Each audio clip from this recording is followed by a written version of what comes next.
चाहे कितने भी सगे हों, यह तीन चीजें कभी किसी दूसरे के हाथ में नहीं देनी चाहिए। नमस्कार, जय श्री राधे, जय श्री कृष्णा। दोस्तों, आज की वीडियो, आज का ये प्रसंग बड़ा ही रहस्यमयी और मोटिवेट करने वाला है। इस कहानी में समझेंगे कि वे कौन सी तीन चीजें हैं जिन्हें हमें किसी दूसरे के हाथों में कभी नहीं देना चाहिए। दोस्तों, आज की कहानी में आपको सुनाऊंगा कि धन के लालच में एक सगी बहन ने किस तरह अपने भाई की हत्या कर दी। दोस्तों, गंगाराम पटेल और बुलाखी राम नाई का किस्सा मैं आपको सुनाने जा रहा हूं इस वीडियो के माध्यम से कि लालच में आदमी क्या से क्या कर बैठता है। लालच में अंधे होकर लोग सगे रिश्तेदार का भी खून कर देते हैं। तो दोस्तों, गंगाराम पटेल और बुलाखी राम नाई एक बार जब शाम होने पर एक शहर में विश्राम किया। शाम को नाई जब खाने पीने का सामान खरीदने बाजार को गया तो उसने देखा कि एक स्त्री का लोगों ने सर मुड़वा दिया है। उसका काला मुंह करके बाजार में घुमा रहे हैं, घुमाते हुए ले जा रहे हैं। एक चौराहे पर गड्ढा करके उसे आधा गाड़ दिया गया। उसके ऊपर शिकारी कुत्ते को छोड़ दिया। उसके बदन को नोच नोच करके खा रहे थे। उसके चारों ओर सैकड़ों स्त्री पुरुष खड़े होकर यह तमाशा देख रहे थे और खुश हो रहे थे। वह स्त्री बहुत बुरी तरह चीख रही थी। नाई उस भयानक दृश्य को देख करके भागा भागा गंगाराम पटेल के पास आया और जो उसने अपनी आंखों से देखा था वो सारी घटना ज्यों की त्यों गंगाराम पटेल को कह सुनाई और कहा कि आप उस रहस्य के बारे में मुझे बताने की कृपा करें, वरना मैं यहीं से अपने घर लौट जाऊंगा। उस स्त्री को लोगों ने इतनी भयानक सजा क्यों दी? तब गंगाराम पटेल कहते हैं, हे बुलाखी राम, पहले भोजन बना लो, नहीं तो कहानी सुनकर आप भोजन भी नहीं कर पाओगे। दोस्तों, नाई ने जल्दी जल्दी भोजन बनाया और भोजन करने के बाद बिस्तर लगाया और गंगाराम पटेल को हुक्का भर के दिया। हुक्का पीते पीते गंगाराम समझाने लगे, हे नाई, अब ध्यान लगा कर के सुनो। इसी तरह मैं एक बड़ा पैसे वाला हूँ, साहूकार रहता था। जवाब दिया, ध्यान देकर सुनो। किसी शहर में एक बड़ा पैसे वाला साहूकार रहा करता था। एक बार उसके व्यापार में घाटा पड़ गया। सारा धन उसका कर्ज में डूब गया। साहूकार अब बहुत ही गरीब हो चुका था।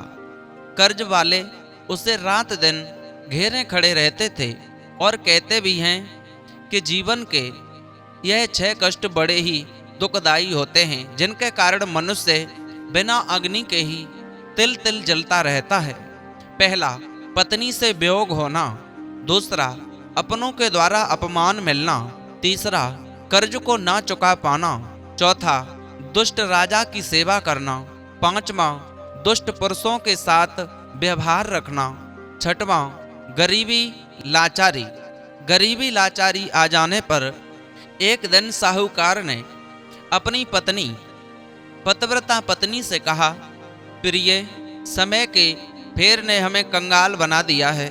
यदि तुम्हारी आज्ञा हो तो मैं परदेश जाकर के कुछ धन कमा लाऊं, कुछ तो सहारा मिल ही जाएगा।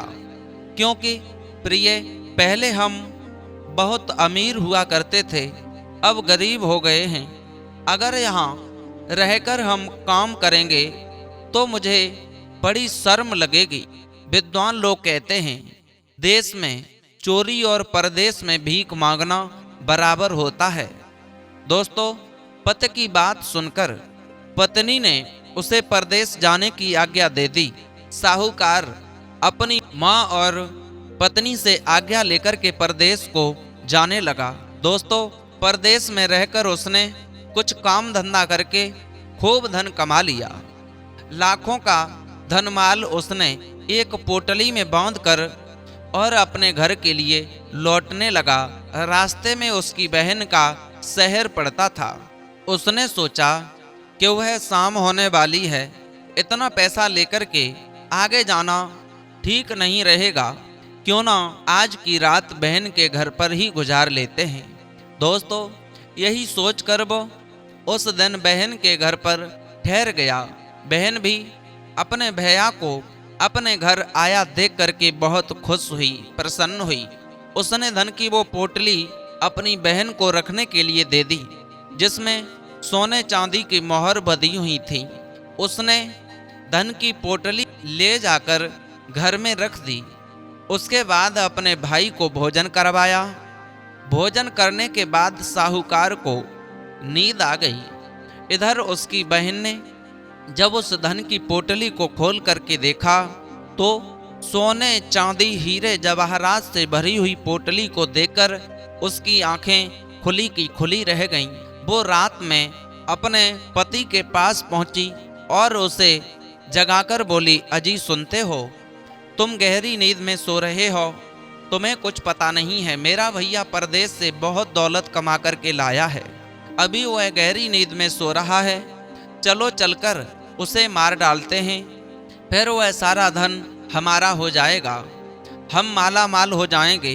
दोस्तों, बहन के मुख से अपने भाई के प्रति ऐसी बात सुनकर के उस स्त्री का पति बोला, अरे मक्कार औरत, मुझे यह बात कहते हुए तुझे लाज नहीं आती? तू धन के लोभ में इतनी अंधी होकर अपने ही सगे भाई को मार कर महापाप करने की बात सोच रही है। तेरी बुद्धि मारी गई है। कहते हैं बुद्धि के मलिन होने पर और विनाश का समय आने पर अनीति भी नीति के समान लगने लगती है। उस स्त्री का पति उसे बार बार समझाने लगा, अरे पापे ने, भाई की हत्या करके तुझे नरक में भी जगह नहीं मिलेगी, जा दफा हो जा मेरी आंखों के सामने से, और यह पापी चेहरा मुझे मत दिखाना। दूसरे का चुराया गया धन या छीना गया धन कभी नहीं फलता है। तेरे साथ मिलकर मैं ऐसा घिनौना कृत्य कभी नहीं करूँगा। दोस्तों, पति के मना करने के बाद भी उस दुष्ट स्त्री पर कोई असर नहीं हुआ। लोभ में वह ऐसी अंधी हो गई कि अपने भाई को मारने के लिए अकेली ही चल पड़ी। हाथ में लंबी छुरी लेकर उसकी छाती पर जाकर के बैठ गई।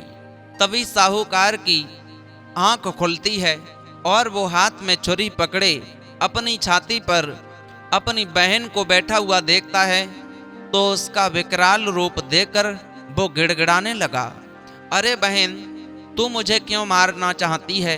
यदि तुझे मेरा धन चाहिए तो सारा धन तू रख ले, मुझे कुछ नहीं चाहिए, खाली चला जाऊंगा लेकिन मेरी जान बख्श दे। दोस्तों, अपने भैया की बार बार विनती सुनकर भी उसका हृदय नहीं पसीजा। उसने बड़ी बेरहमी से छुरियों से गोद कर अपने भाई को मार डाला और उसकी लाश को उठाकर कंडों में छुपा दिया।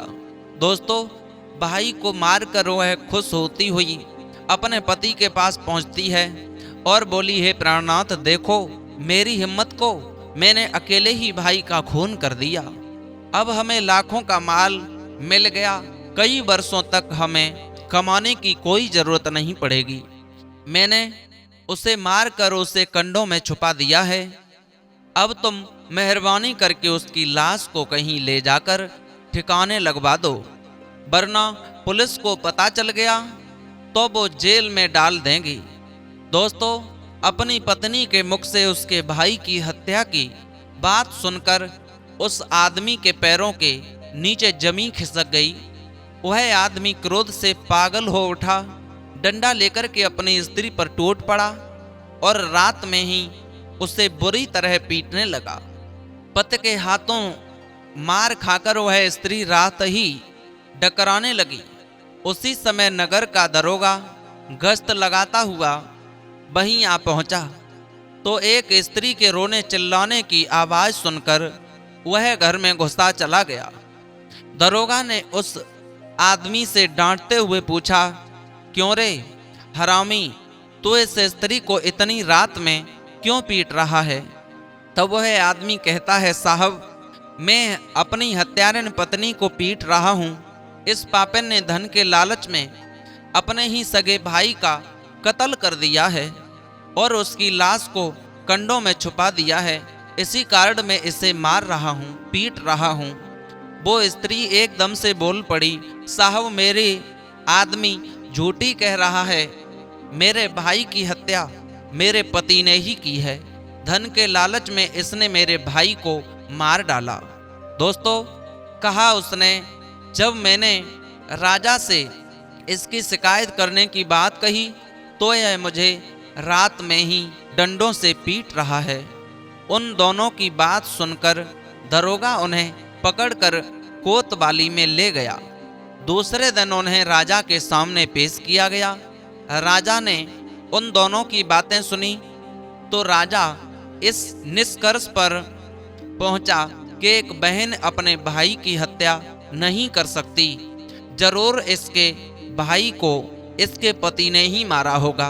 राजा ने कत्ल उसके पति को सर पर मर दिया और फांसी का हुक्म सुना दिया। दोस्तों, कहानी बड़ी ही विचित्र बन गई। हत्यारिन बहन बिल्कुल साफ बच गई। उधर साहूकार की आत्मा ने अपनी स्त्री को सपना दिया कि मेरी बहन ने मुझे चाकुओं से गोद कर मार डाला है और मेरे निर्दोष बहनोई पर मेरी हत्या का दोष मढ़ दिया गया है। राजा ने उन्हें फांसी की सजा भी सुना दी है। दोस्तों, साहूकार की पत्नी ने सुबह होते ही है सपने वाली बात अपनी सास को बताई और बोली, हे माँ, मेरा सपना झूठा नहीं हो सकता। अपनी बहू के मुख से बेटे के मारे जाने की खबर सुनकर के बुढ़िया रोती बिलखती हुई अपनी बहू के साथ बेटी के नगर में पहुंच गई। वहां लोगों के पूछने पर पता चला कि साहूकार वास्तव में मारा जा चुका है। वे दोनों राजा के दरबार में पहुंची और राजा से विनती करके बोली, हे महाराज, आपने न्याय को किया पर न्याय ठीक नहीं किया। मेरे पति को मेरे नंदोई ने नहीं बल्कि मेरी ननद ने मेरे निर्दोष पति को मारा है। आपने इन्हें मेरे नंदोई को व्यर्थ में फांसी का हुक्म दे दिया है। दोस्तों, साहूकार की पत्नी की बात सुनकर के राजा ने मंत्री को बुलाकर के विचार किया कि न्याय ठीक ठीक होना चाहिए, कोई निरपराधी ना मारा जाए। दोस्तों, उसी समय मंत्री ने दरबार में एक सांप मंगवाया और कहा, हे नागदेव, अब न्याय में तुम पर छोड़ता हूँ। राजा ने कहा, तुम दोनों इस सांप को उठाओगे। सांप जिसे नहीं डसेगा वही निर्दोष माना जाएगा और जिसने गुनाह किया है सर्प उसे डस लेगा और उसकी मृत्यु हो जाएगी। दोस्तों, राजा का यह फैसला सुनकर वो पापिन डर के मारे कांपने लगी। उसने सोचा, सांप को उठाने पर तो वो हमें डस ही लेगा। उसने सांप को पकड़ने से इनकार कर दिया। उधर उसके पति ने नाग देवता से प्रार्थना की, हे नागदेव, यदि मैं निर्दोष हूँ तो मुझे मत डसना और यदि मैंने अपने साले को मारा है तो मुझे डस कर मुझे सजा देना। दोस्तों, इतना कहकर के उसने सर्प को उठाकर गले में पहन लिया। सांप ने उसे नहीं काटा। अब तो राजा को उसके निर्दोष होने का पता लग गया। राजा ने उसकी सजा को माफ कर दिया। राजा के सिपाही ने उस स्त्री का सर मुड़वा कर काला मोह करके पूरे नगर में घुमाया। फिर उसे एक चौराहे पर आधा गड़वा कर उसके ऊपर शिकारी कुत्ते छुड़वा दिए गए। वह स्त्री अपने कर्मों की सजा भोगने लगी। गंगाराम पटेल बोले, हे नाई, कहीं तुम उसी स्त्री को तो नहीं देख करके आए? नाई बोला, महाराज, जरूर वह स्त्री मुझे ही मालूम पड़ती है जिसने धन के लिए अपने भाई को मार डाला। उसकी तो यही दशा होनी चाहिए। नाई की शंका का समाधान हो चुका था। गंगाराम बोले, हे नाई, लालच बस लोग अपना विवेक खो बैठते हैं। वही लोग ऐसा घिनौना कृत्य करते हैं जो लोभ में निंदा माना जाता है। इसलिए कहते हैं कि ये 9 चीजें सदैव गुप्त रखनी चाहिए। चाहे कोई कितना भी प्यारा हो, उसे भी नहीं बतानी चाहिए। पहली बात आयो, नंबर 2 धन, नंबर 3 घर के दोष, नंबर 4 मंत्र, नंबर 5 मैथुन, नंबर 6 औषधि, नंबर 7 दान, नंबर 8 मान और नंबर 9 अपमान।